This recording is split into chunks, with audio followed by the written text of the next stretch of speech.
శ్రీమాత్రే నమః. సద్గురు జ్యోతిషాలయం నుండి శ్రీ పరాభవనామ సంవత్సర ఉగాది పంచాంగ శ్రవణం మరియు ద్వాదశ రాశులకి ఎలా ఉందో మనం తెలుసుకోబోతున్నాం. ముందుగా వెల్కమ్ టు మన గోపురం ప్రేక్షక మిత్రులకి శుభాకాంక్షలు. శ్రీ పరాభవనామ సంవత్సరం మేషాది ద్వాదశ రాశులకి మనం ఫలితాలు తెలుసుకోబోదు. అందరూ ఎదురు చూస్తున్నటువంటి ఒక సమయం ఆసనం ఏంటని చెప్పచ్చు. ఈ సంవత్సరం నాకు ఎలా ఉండబోతుంది ఒక్కొక్క రాశిగా చెప్తున్నాను. అన్ని వర్గాల వారిని దృష్టిలో పెట్టుకునేదో ఈరోజు రేపట్లో అన్ని మాధ్యమాల ద్వారా రకరకాలుగా భిన్నంగా ఉంటుంది వింటున్నాం కదా. అలా కాకుండా అస్సలు ఎలా చెప్పబడింది జగద్గురుడు యొక్క పంచాంగంలో నుంచి వాళ్ళ యొక్క మంచి మంచి సిద్ధాంతాలు అందరూ కూడా దీన్ని కూర్చొని పెద్ద పెద్ద పండితులందరూ కూర్చొని రాసినటువంటి విషయ ఆలోచనల నుంచే మనం మీకు చెప్పడం జరుగుతుంది. ఈ సంవత్సరం మేషరాశి ఫలితాలు ఎలా ఉన్నాయంటే, అశ్విని భరణి కృత్తిక మొదటి పాదానికి జన్మించిన మీరు మేషరాశి వారిగా పరిగణించబడుతున్నారు. ఈ పరాభవనామ సంవత్సరం మేషరాశి వారికి పరీక్షలతో కూడినటువంటి పురోగతి కూడా ఉంటుంది. ఎందుకంటే ఏళ్ళనాడు శని నడుస్తుంది, ప్రారంభ దశ. ఒక్క శని మాత్రమే బాలేదు, మిగతా గ్రహాలన్నీ బాగానే ఉన్నాయి కదా. ధైర్యం క్రమశిక్షణ ఉంటే ఈ సంవత్సరం మంచి మార్పులు తీసుకొస్తారు. ఈ గ్రహ గోచార స్థితి ఈ సంవత్సరంలో మొత్తం శని మీ మీనరాశిలో 12వ స్థానంలో సంచరిస్తున్నాడు.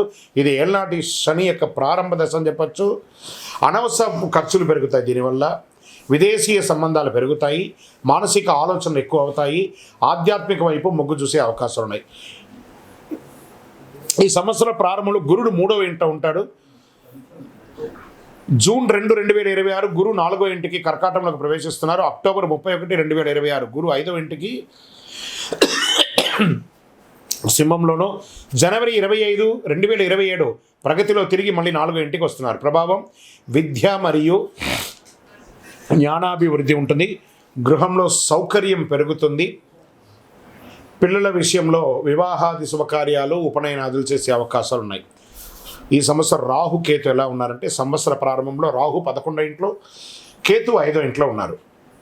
డిసెంబర్ 6, 2026 రాహు 10వ ఇంట మకరంలోను, కేతు 4వ ఇంట కర్కాటంలోనూ ఉంటారు. దీనివల్ల ఏమవుతుంది, ఉద్యోగంలో మార్పులు, కొత్త అవకాశాలు, కొంత మానసిక ఒత్తిడి ఉండే అవకాశాలు ఉన్నాయి. ఇంకా కుజగ్రహం మే 11, జూన్ 20, 2026 వరకు కుజుడు జన్మరాశిలో ఉంటారు. ధైర్యం పెరుగుతుంది, నిర్ణయాలు త్వరగా తీసుకుంటారు, కోపం నియంత్రించబడతారు. ఇంకా ఆదాయపరంగా కూడా క్రమం పెరుగుతుంది చాలా అద్భుతంగా. కొత్త సంపాదన మార్గాలు కనిపిస్తాయి, ఖర్చులు కూడా పెరిగే అవకాశాలు ఉన్నాయి. ఇంకా ఉద్యోగ విషయంలో కొత్త బాధ్యతలు పెరిగే అవకాశాలు చాలా బాగున్నాయి. పై అధికారుల్లో ప్రెజర్స్ ఉంటాయి. ఎక్కడెక్కడి నుంచో మీరు ఎదురు చూస్తారా ప్రమోషన్స్ లేదా ఇంక్రిమెంట్స్, అవన్నీ కూడా ఏప్రిల్ తర్వాత కలిసి వచ్చే అవకాశాలు ఉన్నాయి. కొంత ఒత్తిడి ఉంటుంది, ప్రభుత్వ ప్రైవేట్ రంగంలోనూ ఒత్తిడి ఉంటుంది. అసాంఘికమైనటువంటి కార్యక్రమాలకి ఉద్యోగస్తులు అస్సలు వెళ్ళకండి, జాగ్రత్త. ప్రభుత్వ ఉద్యోగులు ఉద్యోగం కోసం ప్రయత్నం చేసి ఎగ్జామ్ రాసిన వాళ్ళకందరికీ కూడా, సివిల్స్ కానీ గ్రూప్స్లో కానీ ఎగ్జామ్ రాసిన వాళ్ళకి ఇది ఒక మంచి సమయం. డిఫెన్స్, పోలీస్, గవర్నమెంట్ సెక్టార్లో ఉన్నటువంటి వాళ్ళకందరికీ కూడాను, అన్ని సెక్టార్ల వాళ్ళకి కూడా మిశ్రమమైనటువంటి ఫలితాలు కనబడుతున్నాయి. ఇంకా వివాహాది శుభ కార్యక్రమాలకు వచ్చేటప్పటికీ ఎన్నో రోజులుగా ఆటంకమయ్యేదంతా కూడాను ఈ ఉగాది తర్వాత మంచి మంచి సంబంధాలు, రాముని కళ్యాణం అయిన తర్వాత మీకు మంచి మంచి అవకాశాలు, స్త్రీ పురుషులు ఇరువురికి కూడా వచ్చే అవకాశాలు ఉన్నాయి. సంతాన యోగ్యం కూడా మీకు కలిగే అవకాశాలు ఉన్నాయి. కుటుంబ పెద్దల సహకారంతో కలుస్తుంది. ఈ ప్రేమ వ్యవహారంలో ఉన్నవాళ్ళు కాస్త పెద్దలతో ఒప్పించి చేసుకోండి, లేదా ఇబ్బంది పడే అవకాశాలు ఉన్నాయి. ఇంకా ఆరోగ్యానికి వచ్చేటప్పటికి నిద్ర సమస్యలు, బీపీ లాంటిది కొంచెం వచ్చే అవకాశాలు ఉన్నాయి. మానసిక స్ట్రెస్, ధ్యానం ఇవన్నీ కూడా చేస్తే మంచిది. భయపెట్టడానికి కాదు, ఒక శస్త్రచికిత్స మాత్రం అవకాశం ఉంది. అది అవ్వకుండా ఉండాలంటే డాక్టర్ని సంప్రదించండి. మీ ఆరోగ్యాన్ని మీరు జాగ్రత్తగా చూసుకోండి. ఇంకా ప్రయాణాల విషయంలో విదేశీయ ప్రయాణం కోసం, విదేశీయ చదువు ఉద్యోగం కోసం ఉన్న వాళ్ళు కాస్త మిశ్రమ వాతావరణం కనబడుతుంది జూలై వరకు. ఎందుకంటే దేశమంతా కూడా ప్రపంచమంతా కూడా యుద్ధ వాతావరణంలో ఉంది కాబట్టి ఇవన్నీ సెట్ అవ్వడానికి జూన్ జూలై అవుతుంది. జూలై తర్వాత మీకు విదేశీయ ప్రయాణం, ఉద్యోగాల అవకాశాలు ఉన్నాయి. చాలామందికి లే ఆఫ్ అయిపోయిందండి, మేము ఏం చేయాలి అంటే ఒక పక్క ఏళ్ళ నడుస్తుంది, ఒక పక్క ప్రపంచ ఆర్థిక మాంద్యంలో పడింది కాబట్టి ఇవన్నింటినీ దృష్టిలో పెట్టుకొని కాస్త ఉండండి. జూలై తర్వాత అన్నీ సర్దుకుంటుంది. భారతదేశంలో ఉన్న వాళ్ళు మీరందరూ కూడా సురక్షితంగా ఉంటారు. విదేశాల్లో ఉన్నవాళ్ళు కాస్త జాగ్రత్తగా ఉండండి, అంతే. అదొక్కటి మాత్రం చూసుకోవాలి.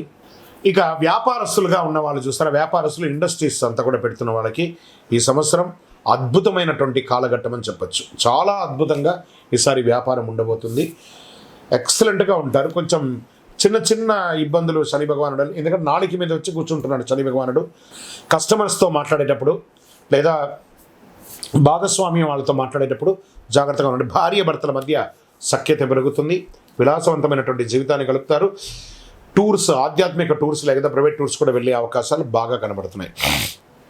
ఇంకా విద్యార్థులు చాలా కష్టపడి చదవాలి, కానీ మంచి ఉత్తీర్ణత పొందే అవకాశాలు బాగా ఉన్నాయి.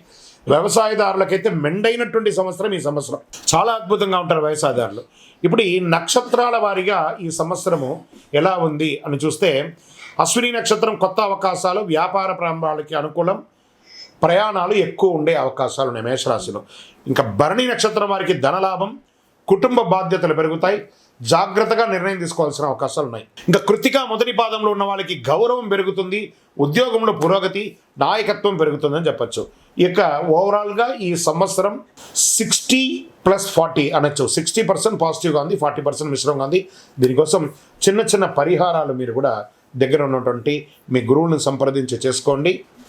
లేదా మా ద్వారా తెలుసుకోవాలనుకుంటున్నారా, మా డిస్ప్లేలో కనబడుతున్నటువంటి నంబర్కి మీ పేరు, date of birth, time of birth, place of birth WhatsApp చేయండి. మా అడ్మిన్స్ మీకు రిప్లై ఇస్తారు.